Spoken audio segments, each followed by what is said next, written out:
Teens share everything. That may include the bacteria that can cause meningococcal disease known as meningitis. Even if your teen's been vaccinated in the past, they could still be missing meningitis vaccinations. Ask your teen's doctor or visit meningitis.com today. Sponsored by GSK. Need a laptop that's built to perform and designed to last all day? Select Windows 11 PCs starting at $499.99 are now at Best Buy. Learn more at bestbuy.com. Best Buy. Imagine that.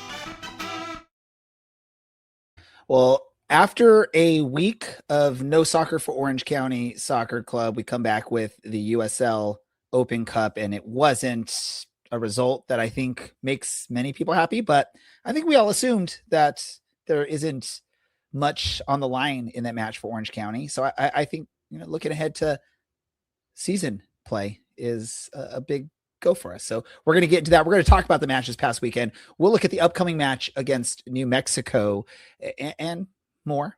We'll do that. Welcome to the Show of Champions. This is the Orange and Black Soccer Cast.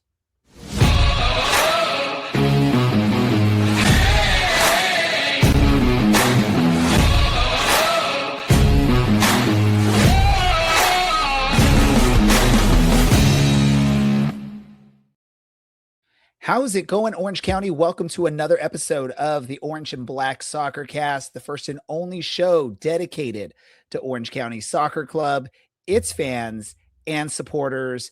I am your host, Ray Samora. I'm here to take you through this journey as we discuss all things Orange County Soccer Club.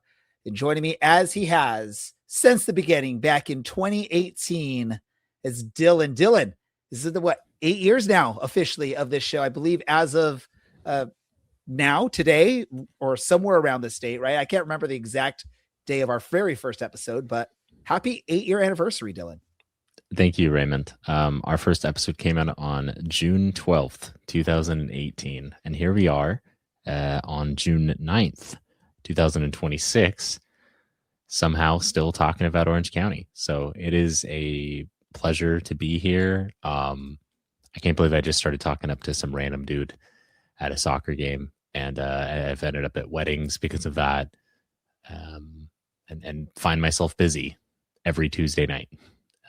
So, it's wonderful. That is a nice positive about this week. Who cares about the result? It's our 8th anniversary and or birthday, depending on if you feel like you're married or a child.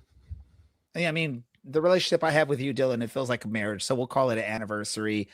We have children that have joined us throughout these 8 years. One of those children is here, Mr. Brad, sort of a stepchild. Brad became more an adopted child, leaving Reno and coming to Orange County fandom. Brad, happy 8 years of the podcast, and I can't remember exactly how long you've been on, but how are you doing, man?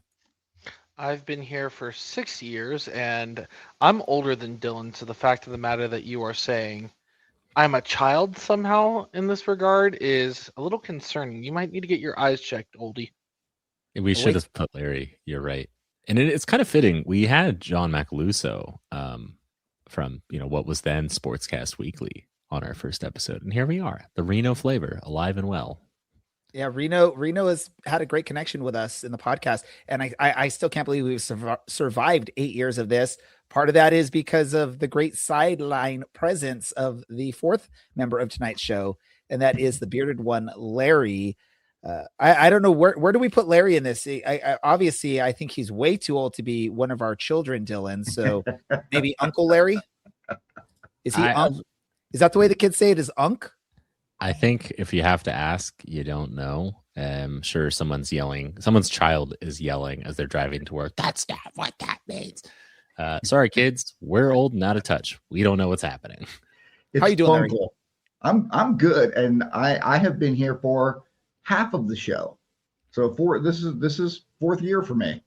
So yes. It's pretty cool to have gotten invited, and just because I started talking to some random dude at a soccer game, a few years ago, I ended up on this show and busy every Tuesday night and on the sidelines of the only professional soccer team in Orange County. Yeah, no, it's awesome. And obviously we couldn't have done this without support from listeners, fans, the soccer club itself, and really the soccer community, because we've definitely we've had if you look back at our history, Dylan, right, we've gone all over the place. We've had a legit newspaper, journalist join us at midnight in Pittsburgh. We Kelsey Steele from USL. She was actually a USL employee the year that we were in the Western Conference Finals against Phoenix, I believe. She came and joined us and talked to us. We've had, big announcers. We've had fellow podcasters. We've had players all over the place. It's been an awesome 8 years, and we hope this will continue going much longer, hopefully, unless any of y'all are ready to be done with this. But enough about that. Thanks to the listeners that have supported us through those 8 years, whether you're from the start or you just recently found us. Thank you. If you like what you've heard and seen over these 8 years, make sure you follow us on social media. Give us a like, give us a thumbs up, follow, repost anything that we share. Larry posts a lot of stuff on Instagram. That's great coverage for the club. And I know our producer, Andy, in the background does a lot of work on the social media aspect of stuff. And also make sure you check out our website for the written content. We still do a lot of great written content. Thanks to the writing team for that as well. All right, now that's all out of the way. We'll probably have one last moment where we'll talk about the past 8 years towards the end of this episode, but we do have to talk about Orange County Soccer Club. And let's talk quickly about the results of the USL Cup match this past weekend that saw Orange County travel up to Palmdale, Lancaster. I forget which neck of the woods. It's all the same. Second year in a row they've had to do that for this competition. I want to question the scheduling committee for why didn't we get the home match this year in this reverse fixture, basically. But Orange County goes up to what seemed to be a very windy home field up there in the desert. And we got an early doorbell, Mr. Producer Andy, doorbell man. How are you doing? Hey, to clarify, we played there last year in the U.S. Open Cup. This is the USL Cup. Different competitions, Ray. Then thanks for the correction. I stand corrected there. And watching the highlights, if you don't watch the video format of that, we're watching that right now. Looks like they even had like some sort of DJ party going on at the stadium. But let's talk about the results in the match. Looked like AV went up early, but there was an offside call. Orange County then quickly capitalizes on a moment. Tom Brewitt with a goal to the back of the net, but we concede 2 goals after that. We lose the match. Last week we were talking about it. There's really nothing, there's nothing to play for Orange County at this point in this competition. So we expected to see some youngsters. We did see some youngsters. Dylan, your thoughts on this match up in the desert against AV Alta? I think we all just kind of hope no one get hurt. And that was, we'll see how that one kind of turned out. Unfortunately, it's very annoying when you manage to concede, 0.49 XG or something and lose 2-1. But it happens, and it was a pretty mixed squad. Ultimately, I'm not super worried about it. We were out of this one pretty much after the first match, so if we lost this game 50-0, I wouldn't really care all that much. It's fine. Ultimately, we have a grace and duty not get hurt for the rest of the year, and that's a win. In a match like this, we had nothing to play for. AV Alta also really had nothing to play for, but I'm sure bragging rights or something feel good and make things a little bit better being the underdogs.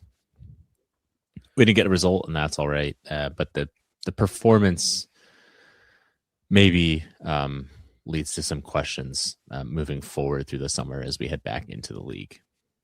Well, Dylan, why Grayson Doty did not get injured, because we had a stand-in, a lookalike by the name of Grayson Doty playing in this match, at least according to the broadcaster, all night long. Doty. I did not hear the correct name at all throughout that match. Brad, what did you think of Grayson Doty's performance and standing in for Grayson Doty there in the match? I'll echo what Dylan said. He didn't get hurt. I will not linger on what you said about name pronunciation. I know that you are a big critic of it, but I'm a big offender of it, so I can't really be one to say anything about it. I think the issue, and again, we've all kind of talked about how we feel about this cup, but Dylan also nailed it on the head when he said after the first game we didn't have anything to play for. I think that's an issue with the cup that you're playing. If if the second game means nothing. I totally agree with that mindset on there. Definitely need to make the games, I guess, more worth something, especially as you get later on to this competition. In fact, teams basically feel knocked out really early on. It just sort of makes it seem like the rest of the games aren't really much to play for until you get to the knockout stages of it, right? Larry, what do you think? Were you satisfied with the match? I know the result probably isn't what we would love to see. Obviously, I think we all want to see Orange County win every single match, week in, week out. But like Dylan and Brett have said, limit the injuries, get out there, return home. And I think the main competition is league play. What are your thoughts on this match? Are you happy with it? There were some really nice moments in this match. We saw Tom Brewitt score his first goal for Orange County Soccer Club. He had one, I believe, in preseason last year. So this is a cup game, so it's not USL Championship game, but Tommy got his first true Orange County Soccer Club goal, and he did that while fighting a flu bug, which is part of the reason he came out of the game when he did. I don't think Duty got hurt. I think it was just more of a precautionary, just to give people a little bit of extra rest still. And I'd like to point out that the second goal that Alta scored, the three players that he beat, if you take their cumulative age, if you add all of their ages up together, the three of them that he got by are still younger than me. So I don't know if it's much of a flex on his part with the goal that he scored. I mean, yeah, it was nice. Great. Congratulations. You beat two high school sophomores and a high school junior. Awesome. Good for you. Should we have won? Probably. We're obviously a much better team than Alta. Did we win? No. Did I lose any sleep over it? Absolutely not. I went to bed that night and slept like an absolute baby. And I'm looking forward to Saturday and, whatever the hell's going on then. All right. I guess there we go. Any last thoughts, Dylan, before we move on and look forward to our next match? Any last thoughts on the match against AV? It's disappointing. Again, I hope this doesn't become something of a slide. And I think a lot of it's down to injury issues. I think I want to give credit to John Morrissey for pointing out that a lot of Orange County's strength has been built upon its midfield. And when pretty much every single one of your starting midfielders is out, hurt, it's hard to perform to the same level. But Orange County is going to need to figure out a way through that. Injuries are going to continue to be a part of the season, I'm sure. So at this point, we just have to figure out a way to win despite that. So I can read, thank you, producer Annie. So I can read John Morrissey's quote fully. It turns out that a really midfield-driven defensive system is going to be inconsistent without your best midfielders. So while we might not be at best, we need to find a way all the same. I will reiterate, I'm glad we're doing this in June and not in September. There we go. Smart words from you, Dylan, and John Morrissey as well. So obviously at this point, the most important competition for Orange County is league play, the USL Championship. Luckily, Orange County is still standing pretty decent in there, I believe, right? I mean, second place is not bad. And when you do get to play your best midfielders, then you put yourself in a good position with the sort of tactics that we're seeing from Orange County this season. They're going to be facing a battle on the road against New Mexico United. Always tough to play there. It's not typically mentioned as high altitude location, but I believe it's still one of the stadiums that is at least higher altitude. Dylan looks like he wants to correct me on something. No, I thought you were reaching for the good side, Dylan. I'm gonna let you go. I'm gonna let you keep going. No, go for it. Correct me. Just okay. All right. I don't really know where to begin with this one, but the elevation really is not as much of an issue. I understand it's at 5,000 feet, but you still have like 92 or 91% availability of like actual oxygen compared to being at sea level. And this is not a aerobic based sport in the way that it is. A lot of it is about how you can recover from anaerobic efforts, which means that this is so lame that I'm talking about this. No, actually, Dylan, it's not. Go, keep talk. Essentially, the main thing is your aerobic fitness, what you can do at sea level at a subthreshold effort, doesn't necessarily or at all contribute to how you can perform at altitude. The biggest issue is still the preparation going into things. The biggest issue is still going to be specifically men's issues in terms of repeat physiological efforts at max effort. So, and versus like the women's game, you wouldn't see this issue when the women's teams go to Denver. It's not going to be the same kind of thing, but men have this like burnout really hard kind of situation. So there's enough availability of oxygen. It's purely a recovery thing. And ultimately, because someone asked this a few weeks ago, why don't we train at altitude? The amount of time that you would have to spend at altitude to get any better at anaerobically performing at altitude means that we would be playing at altitude all the time. We'd be a Big Bear based team instead. Ultimately, it's just not an effective thing. Okay. There you go. Yeah. Wow. And Ray, if I could just interject something right here for those of you unaware, Dylan runs ultra marathons. So if he's talking about this healthy stuff and oxygen and all this other shit, listen to him. He knows what the hell he's talking about. And see, the thing is that that's all at low effort. No, that's all low effort stuff. So that makes a bigger difference. At altitude, you do need to acclimate for things. That's why you see people climbing Mount Everest needing to go early, right? Or people who are going to Colorado climbing 14ers, for example, climbing Mount Whitney. They will come up to altitude and train and then go back down to recover. But that is only helpful until a certain point around threshold. And once you're above that threshold effort, we're talking 5 to 10 second efforts, which is, the length of you running down the pitch. It really doesn't matter as much. That's it. I think I've should probably just go get a master's degree or something. I don't know. There you go, I guess. All right, so let's sort of talk about this match. Orange County sitting second on the table. I believe New Mexico is sitting seventh in the Western Conference. But it's only a 5-point swing between the two teams, and Orange County has played one additional match. So these teams are pretty evenly matched when it comes to the record and the points. Brad, I know, and I'm going to let everyone else know. I know you have a lot of attention elsewhere. You got your Canes hat going. I know you're an NHL person. So I will call on you from time to time, but feel free if you are focused elsewhere. I don't mind it.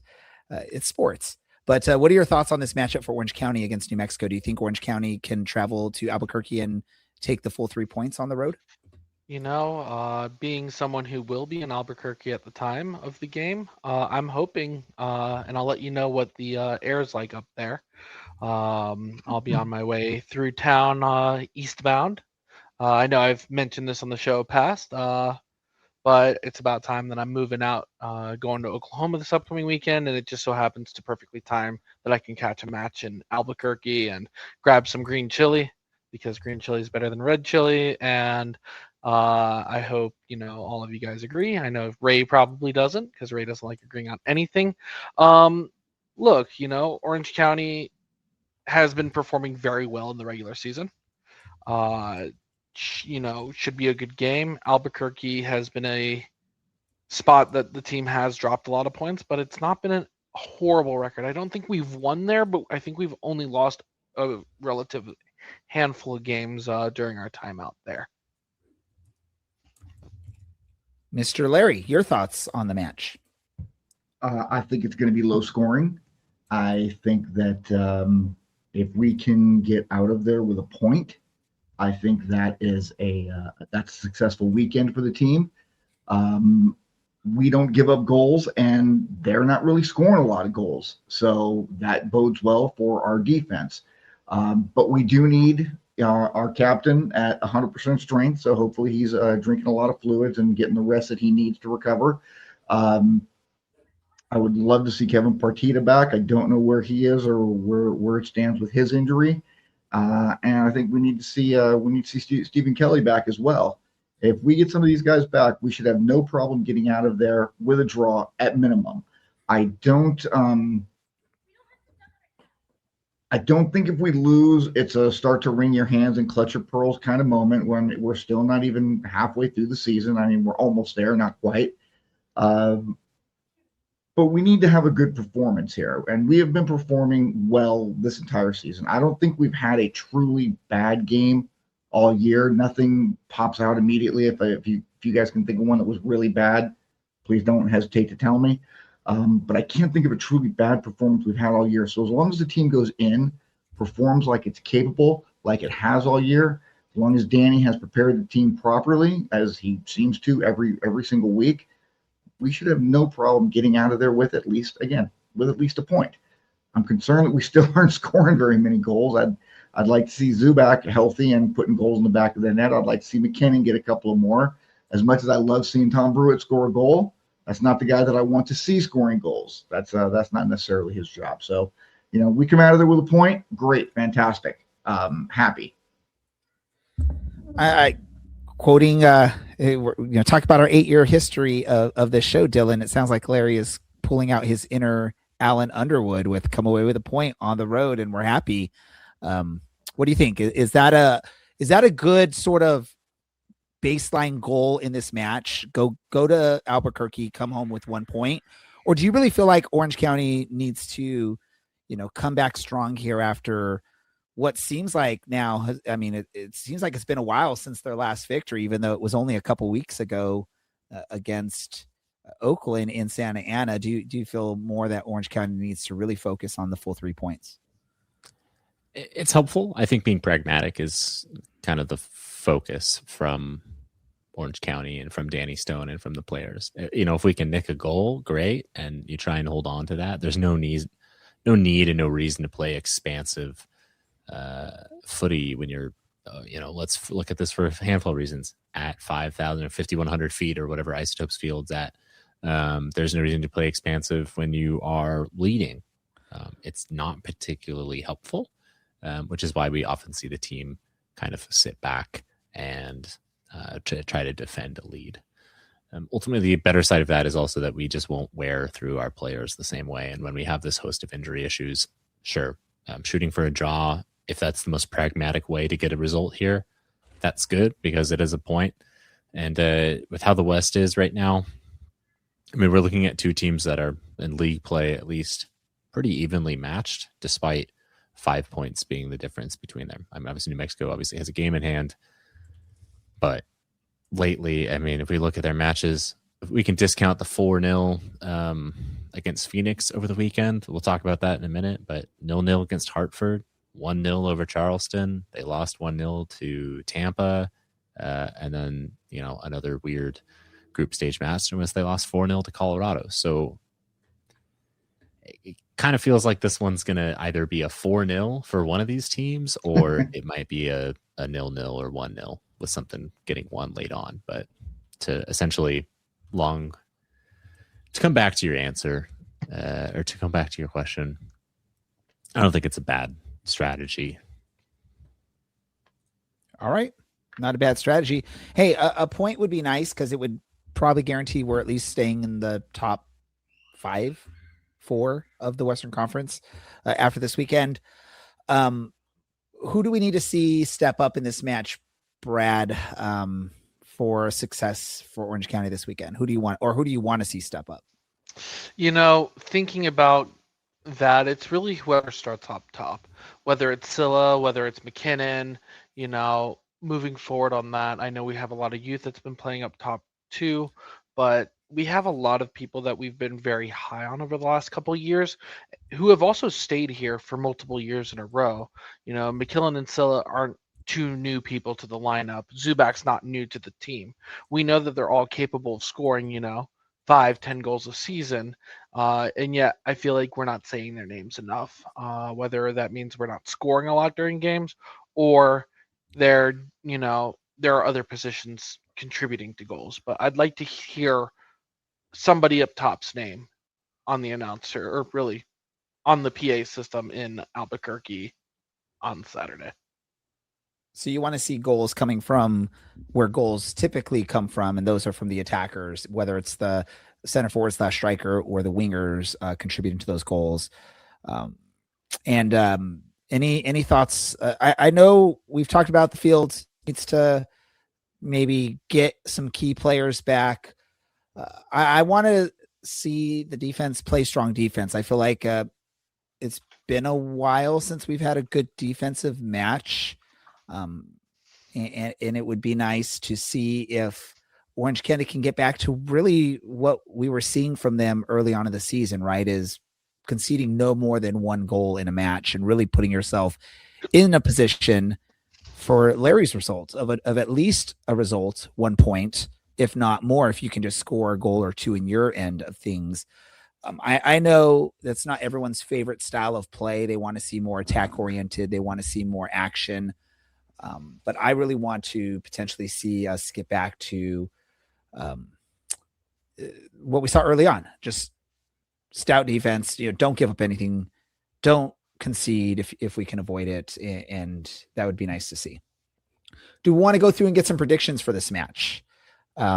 Let's go ahead and do that. And I'm going to go to you first, Larry. What is your prediction against New Mexico on the road this next match? What do you think? It's a tough one. I was just looking up some stats, and in April, I think we only conceded like 4 goals in the entire month in 6 games.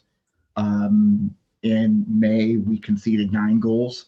So we're kind of backsliding a little bit there. I would like to see us get back to a clean sheet, 1 maximum. So if we can come out of there with a 1-1 or a 0-0 game, I think that's great. For my prediction, I'm going to go ahead and I'm going to go with 0-0, 0-0. 0-0 from Larry in this match. So for those of you that are fans of goal scoring, you're not going to like what Larry had to say there. Brad, are you going to make people more excited? I'll be slightly more exciting. I'll say it's a 1-0 Orange County game, and I do have to amend a prior statement I made. Orange County has won a game at in New Mexico and Albuquerque, and that was in 2019 against New Mexico United. Final score of 2-0. So more of that. Only 7 years later, I hope. All right. What about you, Dylan? Yeah. I don't think this is going to be the craziest match. When I think back to that match in New Mexico, it was September, I think. It was late on in the year. And I believe it was the last time that Hugo Arellano played for Orange County. Really, I think Conto Owusu-Ansah was out with a concussion. I hope I'm right, because that would be quite the pull. But it wasn't the prettiest game that Orange County ever had. I don't think this one will be necessarily super pretty. I'm going to go 2-1 Orange County. Joe Figueroa in the chat dropping the same one. I think someone else also suggested 2-1. I might be wrong. No, we got Bry Guy here. 3-0 New Mexico. 3-0 New Mexico. Yeah, let's print that up, post it in the locker room for training this week for the team and the players. I'm going to go 2-0 Orange County in this, but we got to make sure we get a copy of this to the team so they can post it up in the locker room. And maybe our guest this evening will share what he saw on our show regarding that score line. And let's bring the guest on if we can make this happen. The guest is a midfielder for your Orange County Soccer Club, Mr. Chris Hegardt. Chris, welcome. How you doing? Yeah, I'm doing good. Thank you guys for having me on again. It's a pleasure. Yeah, no, thank you for taking some time to come back on. I know, especially after probably is a very long bus ride to and from the desert area, past LA, out there in Lancaster, Palmdale area. I'm sure it's not a fun trip home after the results. But obviously the focus we're looking at here is league play, and that's what we have coming up this weekend. Do you agree more with my score prediction of 2-0, or do you think Bry Guy is hitting it on the nose there with his 3-0 New Mexico scoreline? What are your thoughts? Yeah, I think I like your score prediction. I think we're going to go there and get a win. It's a big game for us, so we're feeling ready. We were having a little bit of a conversation before you joined on, and Dylan was jumping on saying altitude doesn't really matter as much as some people like to make it out to be. You actually play sports, and you've played in various, whether it's weather, altitudes, locales. Does the altitude impact players that are high level athletes, or is Dylan correct and it's not much of an impact? Yeah, I don't know. That's a good question. I think for me, like we played up in Colorado Springs, and I think that's way higher than New Mexico is. And I didn't feel anything, and I think the team played pretty well. So I think the altitude, we feel good in it. And honestly, when you're on the field, you don't really feel it. The atmosphere gets you going and kind of just feel like a normal game. I don't really think too much about it, and can't really use it as an excuse because both teams are playing in it. So yeah. All right, no, I'll take that. And I wasn't trying to say that Dylan was not correct on that, but I wanted to feel what that is from. I apologize if there's any loud noises in the background. I have my garage open because it's hot today, and there's kids riding their bikes around the neighborhood. Chris, what is it? Orange County sitting second on the table. We're a little bit over a third of the way through the season. Heading into the season, when you looked at it, if you saw the team here at this point of the season, are you happy, or were your goals a little bit loftier, or were you maybe not as confident that the team would be there at this point of the season, at least? Yeah, I think, right now, I think we're in a really good position. Preseason was hard to gauge because we were playing pretty good oppositions. We started out with 3 MLS teams, so maybe if you don't win or we gave them a good game, so you don't really know how we're going to stack up against league play.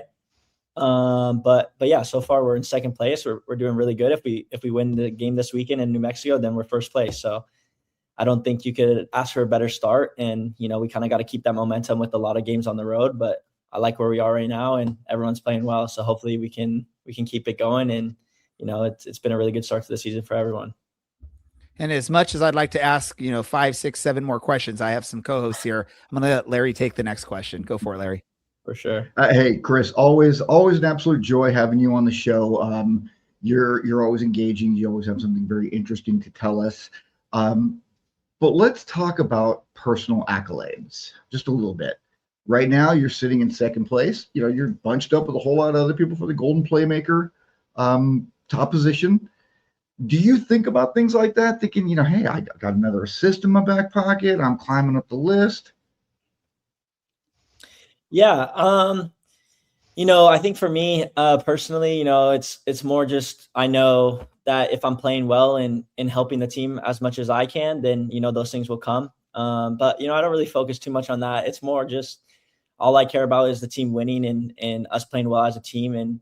And like I said, like if the team's winning and we're playing good football, then, the goals and assists will come for all the attacking players and everyone on the team. So, I think obviously my strong suit is, getting assists and setting up players, but I'm not really thinking about it too much, and it's not really keeping me up at night, but it's always nice to rack up the assists and goals. And you racked up a hell of an assist there on Saturday night with that cross into Tom. Now, here's my question in regards to that. Did you see him? Did you know he was cutting there? Or is this one of those situations where I've got a step on the guy, I can put the ball into the box, let's see what happens? Yeah, it's we're showing the replay. Yeah, I think it's a bit of both. I think in that moment, I kind of knew there's a few good crosses I put on early in the game, so I was feeling pretty confident hitting the ball. But before the game, I just told Tom when I get the ball off the set piece to try to stay like a little bit back post on the second serve, and I think I just put it in a good spot and he attacked it. So credit to him for getting the goal. Yeah, he came in there full speed. I mean, if anybody got in his way, they were getting knocked over, no question. And you talk about making these crosses and getting assists and the things that you do. I have a saying that I have been using now for the last couple of seasons. Chris Hegardt is doing Chris Hegardt things. And that assist right there, that's just what we've come to know as a Chris Hegardt thing. It's your niche, and it's where you have it's where you're making your money, and we love seeing it. However, we only get to see this stuff so much. Are you looking at this point to next year, the year after? Because again, you're still a young man, 25 now. 24, yeah, just 24. Okay, you're still a young man. Got a lot of time to play. Are you starting to think about maybe what's next? Because we know people don't stay at Orange County as long as we would like them to. Yeah, that's a good question. Yeah, I think, I just try to stay in the moment. I'm just trying to play the best football I can right now and help the team as much as I can. But yeah, I mean, I don't know what the future will bring. I would love to be here and keep playing, and I love this team and this club. So we'll see what happens. But yeah, I've been just enjoying the season, and the team has been playing well, so can't really complain. No, you really can't. And you know what you and I need together? We need another one of those situations where I'm back there behind the goal and you bang one in the back of the net, and as you're running by, you look and you point at me, because I still have that video on my phone. And every now and then when I need, that was such a cool moment for me. Nobody else. And I know that you didn't like plan that. It just happened. So that was cool. So let's get another one of those sometime here in the not too distant future. Like, how about July 11th? I'm free. You free July 11th? Yeah, I'm free. I'm free. And I mean, there's so many away games in a row too. So it might be tough in the next few months unless I see you on the road. But yeah, hopefully. Yeah, but I'm not going on the road. Not right now. But hey, listen, again, always a pleasure having you here. Dylan's got some questions for you. I'm going to hand it off to him. Perfect. Thank you. Chris, I almost want to ask Larry how often he watches that video before he goes to bed, and I feel like it might be every night. So we'll just save us that time. And you mentioned that the team's playing. Creepy. We're talking about you, bud. And you mentioned the team's playing well. What do you think the team can do better as we kick on towards the halfway point of the year? Yeah, that's a great question. I think, like we said, we're going to go on the road for, 5 or 6 games, a lot of travel to the East Coast, some closer games. So I think it's going to test the mental strength of the squad. Going away in this league is not easy. The travel is tough. The time change is tough. So I think it'll really show the character of the team, of how well we can do away from home. And, like I said, we're second place, so everyone's going to be playing hard against us. Everyone wants to prove a point against us. So I think these next 1 to 2 months will show a lot of character about this team, and hopefully we can stay up at the top of the table throughout. Gotcha. And then Chris, because we talked a little bit about the altitude, and we talked about travel and everything. What is the hardest part about going on the road for this long? Is it recovery? How do you get through it? Yeah, I think the hardest part is just being away from home a lot. I kind of. I love being around the team and getting in the work, but it's also nice to go home and have your time to yourself and kind of mentally get away from it a little bit. But when you're on the road, you're kind of always in it, team meals, team meetings. So it's a little bit more mentally draining, but that's part of it as well. So you kind of got to adapt and enjoy it. But I honestly like being on the road because, I get to hang out with my teammates, my best friends, and I like my roommates. So it's good. Appreciate it. I'm going to hand it off to Brad, who's got a handful. I don't know quite about a handful, but Chris, welcome back. Always nice having you on the show. So first question for you, obviously there is a lot of games on the road. We've kind of discussed that already, but what are you doing as a player, to keep yourself occupied during so much travel? What does the team kind of do on flights and travel? Just depends, I think on the away trips, some of the guys like to play card games. I'm a big, I'm still finishing up school online. So, I'll get my schoolwork in, and then, I kind of just like to watch Netflix and some series as well. So I kind of just on the away trips the night before the games and day of, I kind of just like to rest and chill in my room, not do too much, and try to just focus on the game. Awesome. And then we're getting quite close to World Cup season. I think first games are Thursday of this week. So I want to get a little bit of insight. Obviously, you're American born. So where does America, USA place in this tournament? Yeah, I think they'll do well. I think they face a lot of criticism sometimes, but I think they'll do well, on home soil, and they'll have a lot of support from the fans. And I can see them going far. I can see them maybe going quarterfinals. I think, with playing at the home stadium and having that advantage, and, they're training at our stadium. So I'll give them some good mojo and some good luck. So hopefully they'll go to the quarterfinals. I could see it. And like you said, they're playing in the US. So it'll be, they'll feel the pressure, but they'll deliver. So obviously US aren't the favorites of the tournament, but I want to know who's your pick, and maybe if you have a couple of insight around the team, what's the consensus from the team on who's winning the World Cup this year? I think there's a few. I think I think Argentina with Messi will always be the top. I think Spain will go far. Brazil maybe, and then I think I like Portugal as well, because I think they'll kind of be like that Messi in last year's World Cup, where they're kind of like fighting for Ronaldo to get that last World Cup before he's done. So I can see Portugal being pretty competitive, and they have a good team as well. So those few, and I think the sleeper of the tournament will be Norway. I think they have a good squad, and I think they'll surprise a lot of people. All right, thank you for those questions. I'm going to go ahead and pass it back off to Ray. Yeah. Well, I'll let Larry go first before I wrap things up, Chris. So Larry, you have something? Yeah, Chris, you mentioned you watch a lot of Netflix. What's the current Netflix binge?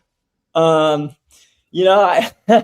I was watching some good series, and then my roommates Grace and Duty and Nico Ben Alcazar, they're big Love Island fans. So the new season came out, so they're watching the daily episodes, and somehow I get hooked into it, and it's not my favorite, but I've been trying to enjoy it with them.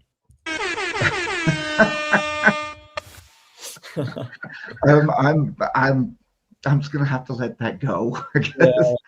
I don't know if it would be. I don't know if you guys would love it, but yeah, it's a good show. It's some drama. I have a few things that I watch on Peacock, and I keep seeing the commercials for Love Island, and I think that's just because I'm an old guy and I don't get it. So yeah, it's like a new generation. It's probably it's just I don't know. It's like entertaining. It's like you're like, what's going on? But I don't judge. I encourage any and all behavior. If it's something you enjoy, go for it. Do it. Joe Figueroa, one of our listeners, he asked, any good spot you've eaten in OC? An ultimate question: red or green sauce on your tacos? Ooh, I like green sauce on my tacos. Might be a red flag, but I like green sauce. Any good spots you eaten in OC? Dang, that's a good question. There's this. I like Bear Flag. That's a staple. For some poke. And then I found a good place in Irvine. It's called Sup Noodle Bar. It's like a pho Vietnamese place. It's pretty good. Staple. And then there's this one place in Hermosa Beach we've been going. It's called Tiki Kai, and it's on the pier, and it's pretty good. So that's a little bit out of town, but yeah, those are the favorites. And all very good choices. What's your protein go to on the pho? I like the rare steak pho. I'm a big foodie guy, so I like to try restaurants around Orange County. I cook a lot, but I try to find the new trendy places. I try to try a lot of places because I enjoy food and eating, and that's actually one of my hobbies. I like to find new places. So yeah. I mean, how much of a foodie can you be? You're 5'9", 153 pounds, man. Come on. No, I'm not 5'9". I'm 5'11". 5'11", 170. They need to change it. Hold on. Are you sure? 5'10". Okay. Don't call him out on height measurements, Larry. Let him claim what he's going to claim. I do want to say for the noodle bar, Chris, that you were mentioning, there are 2 locations. There's also one in Buena Park. I've been to that one. It's really good. I can vouch for it. It's a good noodle bar. I actually went there tonight, and it's a good place when the wait's an hour on a Tuesday night. So it's a good spot. Definitely. I know when I went there too, my favorite protein, just to call it out so people can know that was an option too, is just a beef rib, like a big fat beef rib was on there with that you can shred the meat off and go that route. So I don't know if it's something they have all the time, but it's definitely a good call out there. I have one last thing we're going to do. We're going to do 10 rapid fire questions. Actually, it's 9 because Joseph Figueroa asked one of my questions that's part of the rapid fire. Okay. But rules are simple. First answer that comes to mind, give it to us. Let us know. Are you ready? Yes, sir. All right, Chris, rapid fire. Apples, red or green? Red. Ruby or emerald? Ruby. Bell peppers, red or green? Red. Cherry flavored candy or apple flavored candy? Apple. Red autumn leaves or green spring leaves? Spring leaves. Thai curry, red or green? Red. Marinara sauce or pesto sauce? Pesto. All right, grapes, red or green? The cotton candy flavored ones. Lightsaber, red or green lightsaber? Green. All right, there we go. Hey, it's all New Mexico theme because, the red or green chili question that you get at all the restaurants in Albuquerque. Okay. Red or green theme on that one. Chris, any last message you have for any of the fans that might be making the trip out this weekend or for the remainder of the season as well? Yeah, thank you guys always, for the support. It means a lot. I think the last home game was in Santa Ana. That was a great atmosphere and a great crowd. It was really fun to play there. So, we're looking forward to getting back at home and enjoying that, but we got a little bit away from home. So hopefully we'll keep pushing on and do some good work and can't wait to see you guys and appreciate the support. And yeah, thank you guys for having me on. Really, really enjoy it. So thank you. There we go. Orange County Soccer Club fans, your midfielder, Chris Hegardt. Thank you, Chris, as always, for joining. We look forward to talking to you again in the near future when you have a home match that we can actually talk to you. Have a good one. All right, perfect. Thank you guys. See you guys soon. Chris. All right, there we go. I just got to ask because I saw Brad shaking his head on some of those red or green answers. I think it was the lightsaber one that Brad did not like the response there. What is your color for lightsaber, Brad? Hey, the Sith are freaking dope. I have no issues. I just finished watching the Maul show today, the new one. I was a little behind, and great show. I won't spoil anything, but Maul's lightsaber is probably one of the most legendary. Given that it was like the first time you got to see a dual-wielded, dual-sided lightsaber. And Dylan, cherry or apple flavored candy? I don't know. I could not tell you. There's a reason I asked you that question. Like. Yeah. I did not appreciate the cotton candy grape. That was definitely not the correct answer. It's funny. I bought those type of grapes a few months back thinking my kids would love them. And they took one or two bites and like, nope, not doing those. I cannot. And so we wasted and those are not cheap grapes either. Those are usually more expensive than regular old grapes. So I wasted some money there. Larry, red or green grapes? Green. All right. Perfect. Perfect. Unless they've been mashed and fermented. Okay. I see what you're saying there. I see what you're saying. Yeah, and that's definitely always red at that point. Then it's always red. Let's do this. Let's get into some other soccer stuff here. Obviously, the World Cup is coming up here. Of the opening, matches here that we'll have over the next week, which one are you most excited for? And we did not prep for this, so you guys might not even know which matches are coming up. So I will chat for a few minutes here while y'all are trying to figure this up. World Cup. Again, 3 host countries. You got it: Mexico, United States, Canada, the largest pool of teams that we've ever seen in a World Cup. I think it'll be fun, although it seems like there's some controversy over tickets and stuff like that. But it's kicking off here soon. It's on the 11th, so we are 2 days away from the kickoff of the World Cup. Out of the first, few groups of matches, which one are you most excited to watch, Dylan? When is Cape Verde playing? Because that's Monday, June 15th, Spain versus Cape Verde. That's what I'm most excited for. Cabo Verde? I think that's how they would say it. Yes. There you go. Perfect. That's a good one to pick there. What about you, Brad? Mine is going to be obviously as a homer for USL. My game to watch for the first time is 6 p.m. Saturday, June 13th. Same time as our game, unfortunately, but Haiti versus Scotland. Get to see a couple of USL players potentially hitting the pitch there with former Orange County player and Reno player Duke Lacroix and Carl Saint playing as well for Haiti. What about you, Larry? Wednesday the 17th, 1:00, England and Croatia. I think it's going to be a good game.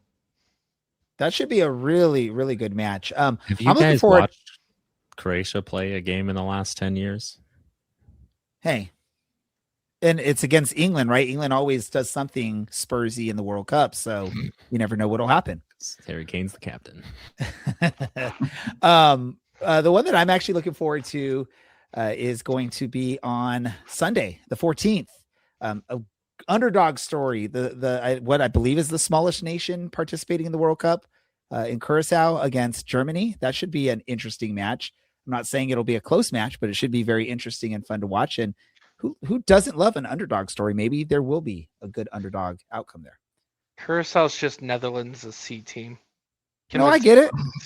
It's their island team. I get it. But weren't they the ones that, like, in their last friendly rolled up in like a school bus with no windows, just like rocking out, having a good old time? Yes. That would be fun stuff, man. It'd be fun if they drove to the stadium for all their matches like that, if they could somehow transport that bus over. Talking about international friendlies, I do have to bring up a very scary moment that happened this past weekend. I actually was watching the match live when we saw Ukraine versus Denmark.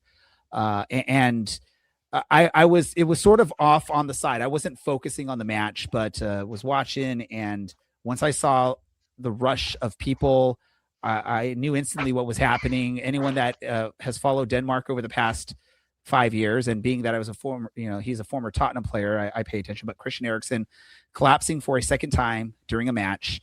This time he did have his pacemaker that was installed after the first time when his heart stopped for 5 minutes before being revived. That's I guess what they're saying is the reason why he was able to walk off the pitch and walk into the ambulance. But a scary moment. I rewound it. I watched it and saw exactly, like, once I saw you saw him grasp his chest right before they pan away from him. I do appreciate, though, that the coverage during that whole incident, they just didn't even show anything going on. And that's out of respect for a very serious moment. But it also, it was nice to just sort of see this again. This is a friendly. It's a run up to the World Cup. It's a friendly.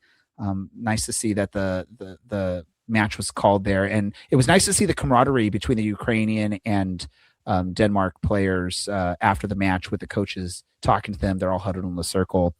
Hopefully, safe recovery to Christian Eriksen. I hate to say it, he's been a great player and a great person, it seems like, but it probably is time for him to think about life past soccer, because it's happened 2 times now, which sort of sucks. But yeah. Do we have a question in the chats about hydration? I mean, you really derailed this one. Let's get the vibes back in order. Gabuchin asks, what are y'all's thoughts on the hydration minute? Larry, you seem thirsty. There you go. In what way, Dylan? In what way does he seem thirsty? I actually responded to him. I literally drink between 100 ounces a day to a gallon a day of water. So I think that them taking a break to get hydrated, it's perfectly fine. I'm okay with it. I think it's actually a good idea. I'll go ahead and answer, since everyone else is so eager to answer. Look, would you rather them spend 2 minutes a game on cramping in the 94th minute, or 2 minutes a game on hydration, tactics, and a little granola bar on the sideline for 2 minutes a game? Look, it's going to be hot during the summer. This is the United States. We don't stay, a brisk 70 degrees in the summer like England might. We get freaking hot over here. So any hydration breaks are pretty much a necessity. And we take player health seriously. I love, Brad, how you are basically saying that by having these hydration breaks, it's going to stop the cramping and stop the gamesmanship of quote unquote. Oh, no, it won't. But at the end of the match, real cramps, hopefully it will address. There we go. Anything else soccer related anyone else wants to bring up here before we wrap things up here? You didn't ask how I felt about. All right, we'll wrap things up because I didn't get any answer there. What happened? You didn't ask how I felt about the hydration break. Well, we all know you, Mr. Run and bike and all that stuff, that you like water. Say it when what? Dylan's a fish, and we're going to move on to other parts of the water.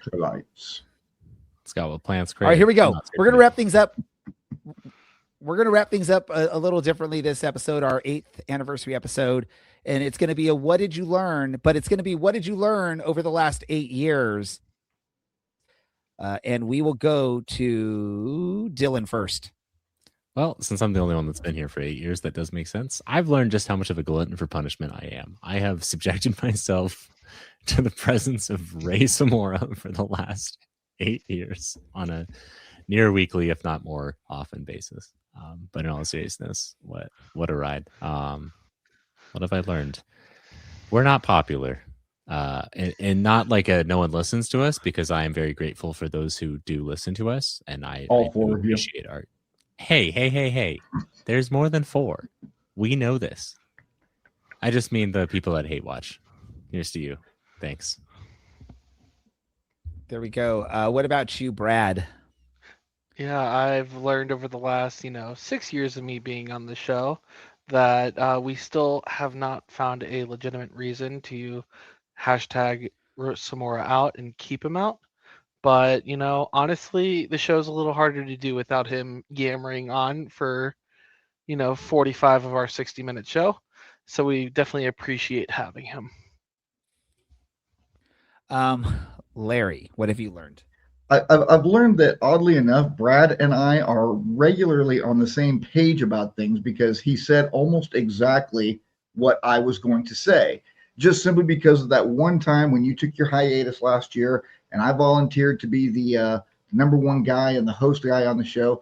And it was much harder than I thought it was going to be. So, we'll give Ray his props, and we'll give Dylan his props for being Dylan. And we will give Brad his props because of Wendy. Wow. Brad only gets props because of Wendy. Dylan gets props for being Dylan. And apparently I get props because being the lead talker is not easy. I don't know. Here's what I've learned over the 8 years of this show being on socials, on the air, on whatever you call it, podcast form. Soccer is a community. It's awesome. I've built some really great friendships from this podcast as a soccer community. Dylan, again, random kid that I ran into, and I go to CLC and say, hey, anyone want to maybe talk about Orange County Soccer Club and do a podcast? Who knows if it'll work, but let's try it. Dylan, I think, was the only one willing to do so, probably because he was so young he didn't know better. But he decided to do the show. With what you're saying, because it sounds like you're like incriminating yourself. He was of age. He was of age, but he was so young he didn't know better. When I say young, 19 years old or whatever it may be.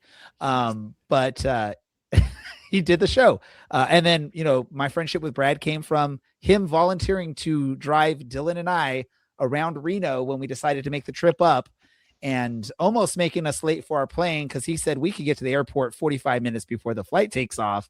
And lo and behold, Dylan is drunk, leaves his phone in Brad's car, and now we're even later, and we were running to the airport like crazy people. Fine. Yeah, Dylan was of age. More wart. Meeting Larry and participating in his marriage celebration was a great memory that I've had there, and being able to sing County Roads at the wedding, at the ceremony, freaking awesome. Can't turn that down. Beautiful.